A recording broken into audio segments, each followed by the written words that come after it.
बढ़ते हैं आगे। दिल्ली के मैक्स पटपटगंज अस्पताल में अब तक डॉक्टर समेत 33 health care staff corona positive पाए गए हैं। अस्पताल प्रशासन ने अपने सारे स्टाफ का कोरोना टेस्ट करवाया था, जिसके बाद अब तक 33 हेल्थ केयर स्टाफ कोरोना संक्रमित मिले हैं।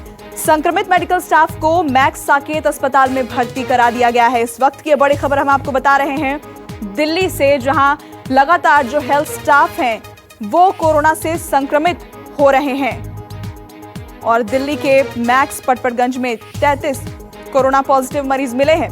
एक और खबर, दिल्ली के रोहिणी इलाके में मौजूद अंबेडकर हॉस्पिटल में भी 29 मेडिकल स्टाफ को कोरोना हो गया है। इन मरीजों में डॉक्टर, नर्स और दूसरे मेडिकल स्टाफ भी शामिल हैं। तो लगातार दो अस्पतालों से खबर आ रही है, एक जगह 33 और दूसरी जगह 29 जो हेल्थ स्टाफ हैं वो कोरोना पॉजिटिव मिले हैं। और हमारी सहयोगी पल्लवी हमारे साथ जुड़ गई हैं। पल्लवी, लगातार ये चिंता का विषय है कि जो फ्रंटलाइन वॉरियर्स जिन्हें हम कहते हैं डॉक्टर्स, उनमें लगातार ये संक्रमण बढ़ता जा रहा है। अभी 2 मामले लगातार सामने आए हैं दिल्ली से, और क्या अपडेट है इस पर? देखिए, जाहिर तौर पर जिस तरीके से फ्रंट लाइनर जो है हमारे देश के डॉक्टर्स, नर्सेज और मेडिकल स्टाफ, उनके लगातार ऐसे खबर आना जाहिर तौर पर चिंता का विषय है। तब जबकि जिस तरीके से आप कहें कि पीपीई बहुत सारे अस्पताल में मौजूद हैं। हाँ, बेशक ऐसा है कि कुछ अस्पतालों के ये भी कहना था कि वहां पर पीपीई नहीं होने की वजह से भी दिक्कतें आ रही हैं और शायद यही वजह है कि संक्रमण इसकी वजह से भी बढ़ा है। लेकिन अगर एहतियात बरता जा रहा है, अगर पीपीई है, तो फिर ऐसे संक्रमण क्यों हो रहे हैं? ये एक बहुत इंपॉर्टेंट विषय है जिसका जवाब सरकार को देना होगा, क्योंकि लगातार ऐसे हेल्थ केयर वर्कर्स और डॉक्टर्स अगर संक्रमित होते हैं तो फिर इलाज कौन करेगा आम लोगों का, जो आम लोग संक्रमित हो रहे हैं।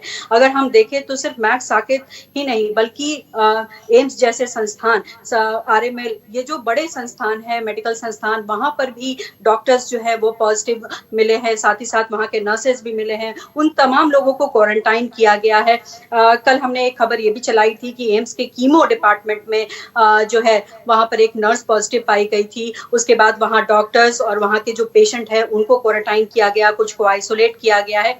तो जाहिर तौर पर एक चिंता का विषय लगातार बना हुआ है, क्योंकि इतनी ज्यादा संख्या में अगर हेल्थ प्रोफेशनल्स जो है वो संक्रमित होते हैं तो इससे कोरोना से फाइट करना काफी मुश्किल हो जाएगा।